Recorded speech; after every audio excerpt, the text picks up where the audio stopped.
Let's talk about games. Board games, computer games, online games, video games. There are so many different types of games.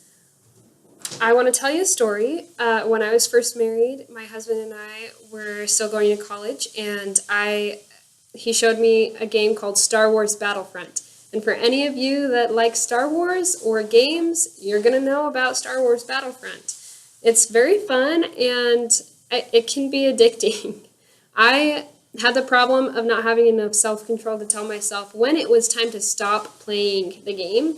And I was often late for a specific class, and I almost failed that class because of it.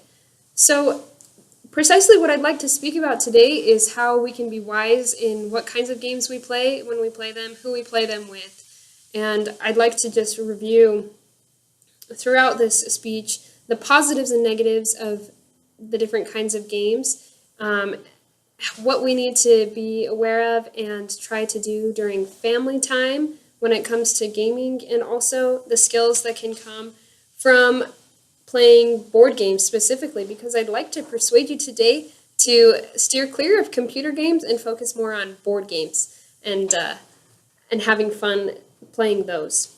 So there are many benefits and consequences to playing all the different kinds of games that there are in the world. Of course, we've heard many times about the aggression that can come from playing video games. And specifically, I did read about the aggression that was tested in young people playing violent versus non-violent video games. And that article was called The Priming Effect of Computer Game Violence on Children's Aggression Levels. So, of course, we hear often about how computer games and video games can bring out more aggression. Of course, that doesn't just apply to computer games and video games.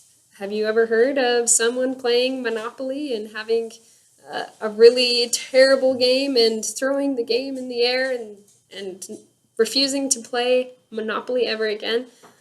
Obviously, board games can bring out aggression as well. Let's talk about some of the positives, though, of board games and computer games. So you learn to strategize, right? When you play a war computer game, you have to strategize where your army's going to go. And you have to strategize in a board game what your next move will be. Think about chess or checkers. You have to be thinking constantly about what your next move is going to be, what your opponent's move will be as well. So another aspect that we should think about when it comes to board games and computer games is the social interaction that you get. With board games, of course, you're going to be socializing more than if you're playing a computer game. A computer game or a video game, you're mostly just staring at the screen while you're playing, and you're not really talking to the people next to you. There are, of course, online games and video games where they involve other people, but it's not the same as that face-to-face interaction that you get when you play a board game. There can be great educational games that are digital, found on the iPad or the tablet or even on a phone, and there are many children who play those educational games. An article called The Educational Potential of Commercial Computer Games focused on outlining how many computer games can help foster cognitive learning. And so, of course, there's educational benefits to lots of computer games and board games as well. But now I'd like to just focus on family time. What's important when it comes to time with family? And I'd like to outline and share a story with you from my past. When I was younger, I would often see my dad sitting in the corner at the desk playing a computer game. And I remember feeling a little bit hurt that he wasn't playing with me instead.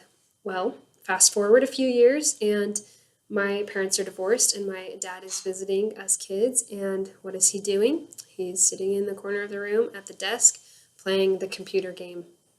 And that sent a clear message to me that he would rather play the game than spend time with me.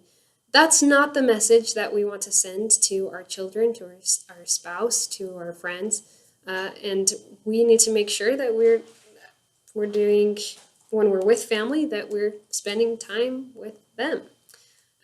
So what we can do when we're with family, we can play some video games or board games that do involve our family members and our friends. A video game that I'm sure you've heard of is Just Dance. How fun is that one, right? I love that game, and I love the workout that I get as well. Another game is Wii Fit.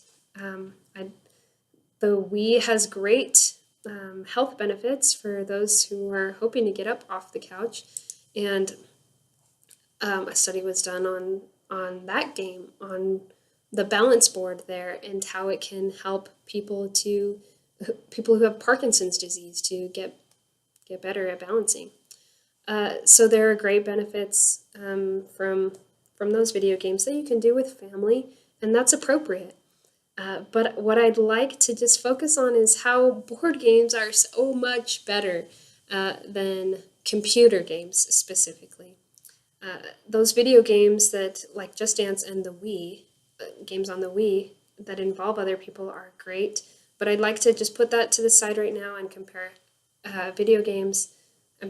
computer games and board games. So, board games, you learn skills from board games that you don't learn from computer games, like how to work as a team with your group of friends or family to beat the game. There are specific games like Shadows over Camelot or Pandemic, where it's all of you versus the game, and you have to work together, strategize together, and plan what your moves are going to be as a team in order to win. Another great benefit that comes from playing board games that you're not going to find when you play computer games is how to congratulate others on their successes. Often a computer game, you're just playing by yourself, and there's really not a need for you to interact with others. But when you're playing a board game, oftentimes you'll find that after the game is over, you're sitting and chatting about the game and how things went, and good moves that people made, who won, why they won, who lost, and why they lost. And you learn to congratulate those who have done well, and you learn to, if you lose with grace. Those are things that often you're not going to experience when you play a computer game. Now, I should have showed you this at the beginning of my speech, but this gives you an idea of the qualifications I have to be speaking on this. This is a board that my husband gave me for my birthday, and it has a list of a lot of the games that we play, board games, and it's awesome. You get to move the little meeple along, depending on how many times you've played it, and it's called In This Home We Game. This is something that I would suggest for anyone who loves to play games. Focus on playing board games. Make it your family hobby that you do together, rather than playing computer games where you're just focused on your screen. Look outside of yourself and make sure that when you're with family, that you're focusing on them. My only suggestion is, if you're going to play a board game with your family, don't play Monopoly because it might not end well, and you may never want to play a board game again.